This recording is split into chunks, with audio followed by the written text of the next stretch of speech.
Dear students, अस्सलाम वालेकुम। आज हमारा जो टेस्ट हुआ है बायोलॉजी का चैप्टर नंबर 16 का फर्स्ट टाइम।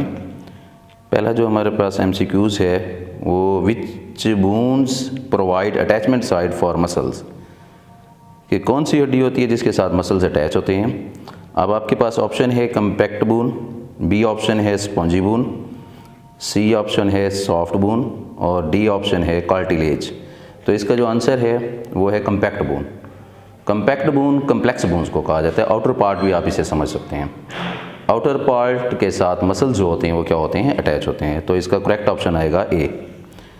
सेकंड है हमारे पास endoskeleton is present in dash, कि एंडोस्केलेटन किस में पाया जाता है। एंडोस्केलेटन का मतलब ये होता है ऐसा स्केलेटन है जो इनसाइड द बॉडी हो। हमारे पास देखें सम कॉर्डेट्स हैं, फ्यू कॉर्डेट्स हैं, मोस्ट कॉर्डेट्स हैं और डी ऑप्शन है नन। तो आपके पास इसका जो करेक्ट आंसर होगा वो होगा मोस्ट कॉर्डेट्स। मोस्ट कॉर्डेट्स यानी कि सबसे ज़्यादा जो कॉर्डेट्स हैं उनमें एंडोस्केलेटन पाया जाता है। तीसरा हमारे पास MCQs है, देखें कि which one of the following is not a unpaired bone.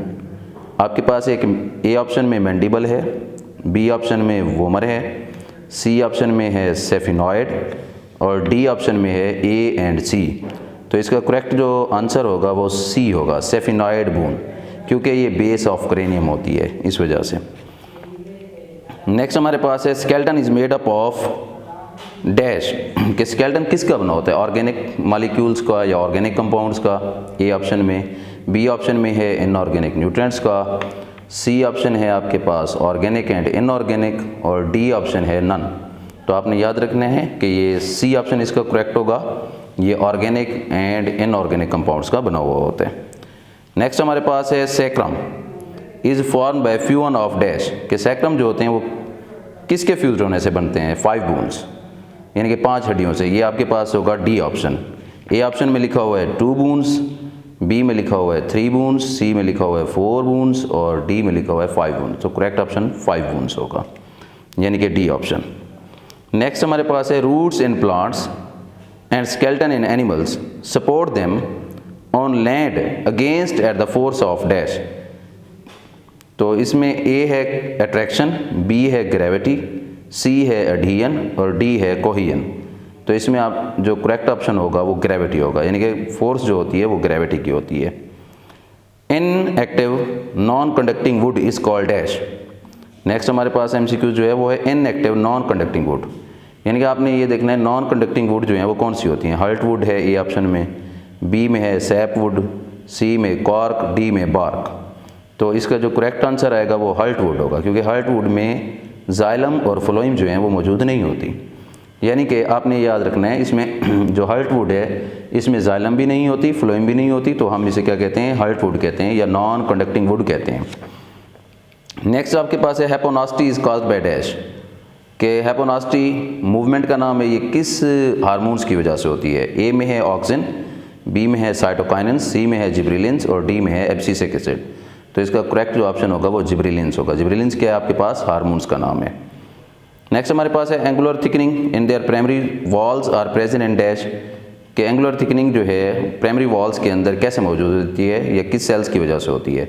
तो आपने कहना है कि पैरेन्काइमा है ए ऑप्शन में, बी में कोलनकाइमा है, सी में स्क्लेरेन्काइमा है, डी में बॉर्क है। तो इसका जो करेक्ट आंसर होगा वो बी होगा, यानी कि कोलनकाइमा सेल्स, जिन्हें हम लिविंग सेल्स कहते होते हैं।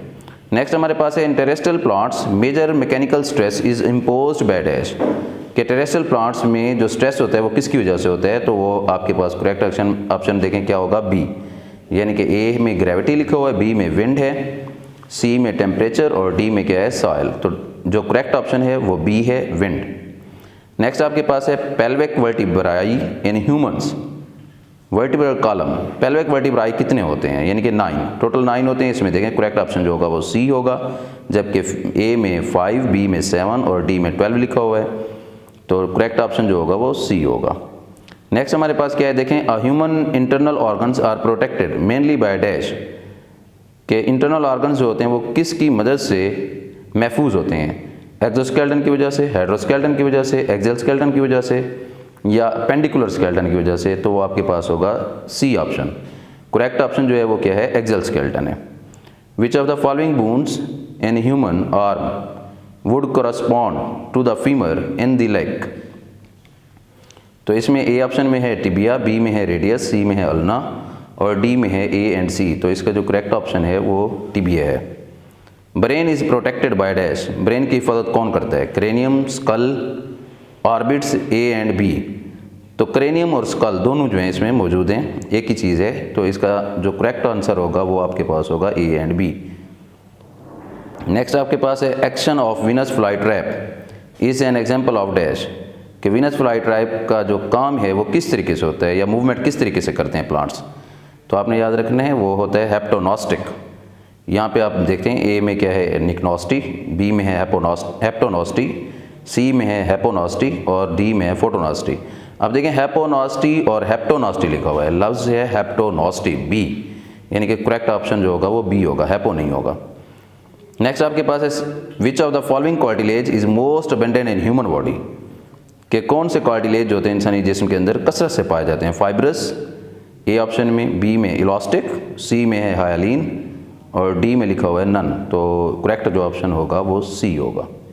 नेक्स्ट जो हमारे पास MCQ से देखें वो है collenchyma comprise heavily lignified cells in dash. A option है जाइलम टिश्यूज, बी है कॉर्टेक्स, सी है फ्लोएम टिश्यूज और डी है नन।